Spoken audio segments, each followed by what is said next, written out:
Kita lanjutkan perbincangan kami. Jika tadi kita membahas bahwa optimisme itu harus terus dijunjung tinggi, tapi kita ketahui juga, Bung Kesit, bahwa ternyata Irak ini juga bukan lawan yang bisa dianggap remeh, apalagi mereka juga mengejarkan target kemenangan. Apa ini yang kita harus lakukan agar sejarah rekor buruk kita kalah terus melawan Irak ini bisa terpatahkan?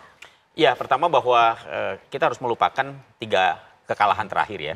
Artinya para pemain sekarang harus betul-betul fokus untuk menghadapi pertandingan hidup mati. Bahwa kans untuk bisa memberikan perlawanan, kans untuk bisa meraih poin itu masih terbuka kok ya. Artinya bagaimana kemudian Kluivert belajar dari pengalaman kemarin, menempatkan para pemain yang paling pas lah untuk menghadapi pertarungan hidup mati ini. Jangan lupa juga bahwa Irak ini tipikal tim yang memiliki high pressing sangat luar biasa gitu ya.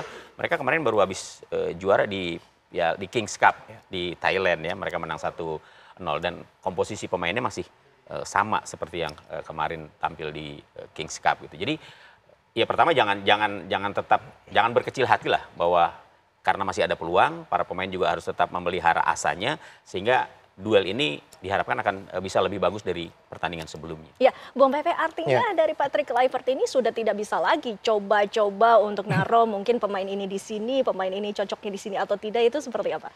Iya, saya pikir dengan hasil kemarin pasti sudah ada evaluasi besar-besaran ya. Iya. Dalam tim sendiri, dalam manajemen juga pasti udah ada. Dan pasti juga udah ada menentukan siapa pasti akan pas untuk dimainkan. Saya dengar kabar juga memang Verdong akan dimainkan. Dan menurut saya mungkin ini salah satu pemain juga yang totalitas bermainnya sangat luar biasa ya. Kan kita lihat juga pada saat di GBK sampai kram-kram ya. Masih terus main dan gak mau diganti. Satu lagi mungkin saya pikir dengan tipikal orang yang bisa bertahan dengan sangat baik itu kayak Justin Hubner, saya pikir bisa juga dikasih kesempatan untuk bermain ya. Karena dia bermain sangat lugas sekali dan tentunya juga harus tetap menjaga. Karena kemarin kita lihat banyak pelanggaran yang kita lakukan kita lawan Arab. Ada 18 pelanggaran tuh Bang Kesit ya. Sementara Arab cuma 9. Dan dari 18 pelanggaran itu salah satunya gol penalti yang terjadi. Nah ini harus dicegah. Karena apa? Sekarang di event internasional seperti ini, jangan berpikir kayak kita bermain mungkin ya. Nantinya jangan berpikir kayak main di Liga 1 nih. Yang masih mungkin masih bisa ditolerir lah dari gol pasti segala macam. Ini udah berbeda. Nah, jadi saya berharap nanti siapapun yang dimainkan, mereka bisa menjalankan tugas dengan baik.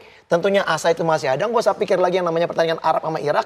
Yang penting bagaimana kita melawan Irak dulu. Itu yang paling penting. Dan buat saya pribadi, saya pikir apapun istilahnya statistik, terus head to head yang lalu-lalu, itu nggak relevan lagi menurut saya. Karena semua udah berubah. Irak pun juga sekarang pelatihnya pelatih baru. Bukan pelatih yang 2 tahun lalu mengalahkan kita. Sekarang ini dia dengan Arnold James, itu yang dari Australia. Sebelumnya dia pakai pelatih itu Jesus Casas. Kalau nggak salah dari Spanyol. Artinya dia juga pasti juga mungkin belum begitu bisa banyak memberikan apalah istilahnya mungkin perubahan secara drastis. Kita berharap gitu ya, dan kita bisa mengalahkan mereka di pertandingan malam hari ini. Ya, Bung Berry, kekecewaan dari masyarakat ataupun pecinta sepak bola ini karena chemistry yang sudah ada dari para pemain yang posisinya sudah jelas di mana-mana ini, tapi ternyata tidak dimainkan sejak awal, Bung Berry. Ya, saya rasa kecewa sih, pasti kecewa ya.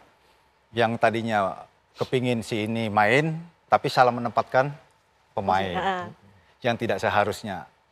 Ya kalau menurut saya ini sih harus ada perubahan gitu. Jangan sempat ada kesalahan lagi untuk pertandingan lawan Irak nanti.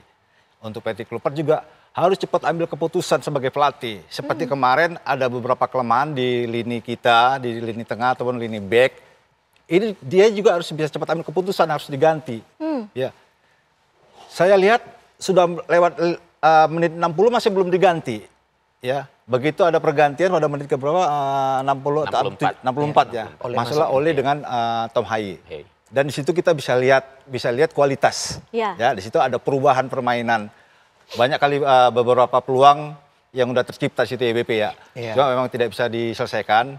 Ya mudah-mudahan saya berharap mungkin juga masyarakat pencinta bola di Indonesia juga berharap bisa lawan Irak ini bisa menang lah. Yang pasti kita masih punya asa, meskipun kemungkinan kecil itu kesempatan ada, tapi kita harus berusaha, kita berdoa buat mereka. Ya, dari sudut pemain sendiri, mungkin Bung Berry bisa memberikan pengalamannya. Apabila terjadi kejadian seperti ini, ditempatkan di pemain yang tidak benar, tidak tepat, dan juga tidak dimainkan sejak awal, padahal bisa memberikan 100 ataupun 200% di lapangan ini, seperti apa? Ya, harusnya seperti pengalaman kita. Kalau emang kita fit 100% tapi kita nggak dimainin, ada masalah apa ini kan? Ya kita harus langsung aja ngomong. Ya, karena apa? Karena ini demi tim, bukan personal kan gitu. Kalau bicara personal itu bahaya. Di dalam tim ini bicara personal itu bahaya. Kita kerja sama tim, kalah ya untuk semua, ya menang untuk semua juga, kan begitu.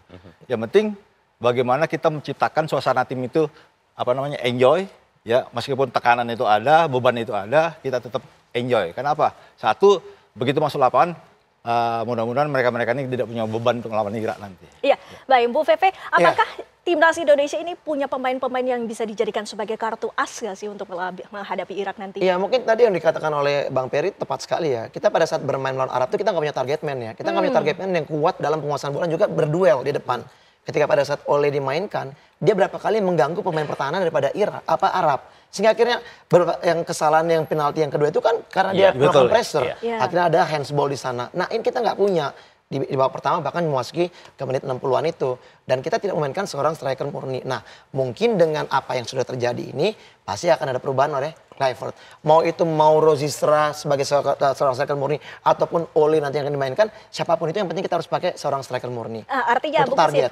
Selain dari penyerang, siapa nama-nama yang mungkin memang pantas untuk dijadikan sebagai algojo dan juga untuk menjadi tembok pertahanan, ini siapa nama-namanya? Ya kalau bicara Kluivert lah ya, oke lah kita kembali kepada formasi kesukaan dia, 4-3-3 lah ya, walaupun nanti mungkin bisa 4-2-3-1 ya. Saya masih melihat kalau Calvin Verdong main, ini kabar bagus buat timnas ya. Verdong, kemudian mungkin Rizky Ridho bisa menjadi opsi ya. Dia berduet dengan Jay Itzes. Kemudian Kevin Dix digeser ke kanan. Ya, Yakob mungkin harus menepi dulu begitu ya. Mungkin bisa jadi juga nggak masuk di SP juga. Kemudian di tengah ya, ini kan Irak adalah tadi saya bilang dia memiliki tipikal yang high pressing. Ya, pemain-pemainnya itu pressingnya sangat luar biasa. Boleh jadi di tengah kita butuh 2 gelandang bertahan. Ya, di situ ada Joe Pelopesi. Ada Nathan, mungkin Nathan bisa dicoba. Kemudian Tom Hay agak ke depan sedikit. Nah, di kanannya Miliano Jonathan saya pikir masih boleh lah ya. Ole Romeni kemarin kita lihat dia penampilannya sudah begitu menggoda kok. Bahkan saya melihat dia seperti tidak habis cedera gitu ya. Dia seperti tidak ada masalah apa-apa ya, mainnya lepas. Kemudian di kiri mungkin bisa Ragnar Ortmann ya. Atau Dean James ya. Atau Dean James ya. Jadi saya pikir mau 4-3-3 atau 3-4-3 nggak ada masalah, yang penting adalah bagaimana Indonesia bisa memenangkan duel ini dan menempatkan pemain-pemain yang betul-betul pas di posisinya. Jangan coba-coba lagi. Jangan coba-coba lagi. Harapannya tentu kita inginkan agar timnas Indonesia ini menang, tapi jika kita bahas masalah realistisnya, ini kira-kira skornya berapa-berapa, Bapak-bapak? Ini yang susah nih. Ini yang susah. Kalau buat saya pribadi ya, mau menang 1-0 pun saya pikir itu udah yang terbaik ya. Tapi ya kalau emang diberikan kesempatan sama yang di atas menangnya 2, itu lebih baik lagi. Kita kan bisa berharap ya. Tapi bagaimanapun juga di dalam lapangan kita tahu bahwa Irak ini bukan tim yang gampang untuk dikalahkan. Mereka juga pengen lolos juga karena mereka baru 1 kali doang nih lolos Piala Dunia di tahun 86 kalau tidak salah ya, di Meksiko. Dan itu mereka gagal di fase grup ya Bang ya, jadi juru kunci. Tapi pasti mereka akan ingin juga lolos ya. Jadi saya pikir berapapun hasilnya yang penting kita menang. Ya, Bung Gesit. Ya, lagi-lagi bahwa ini bukan pertandingan yang mudah ya. Pertandingan tadi kita katakan pertandingan hidup mati. Irak adalah lawan yang tangguh. Dia belum main ya. Mereka baru akan mengawali pertandingannya pada malam hari ini. Tapi optimisme kan harus terus diapungkan ya. Saya berharap menangnya sih nggak usah banyak-banyak gitu ya. 1-0 juga cukup gitu. Sama juga ya. Tapi kalau kita bisa 2-0 itu lebih bagus. Tapi kita berharap nanti Irak ya menang lawan Saudi tapi 1-0 aja gitu. Jadi kita bisa lolos langsung. Ya meskipun pertandingan ini berat nanti, ya, tetap kita harus berusaha kali ya.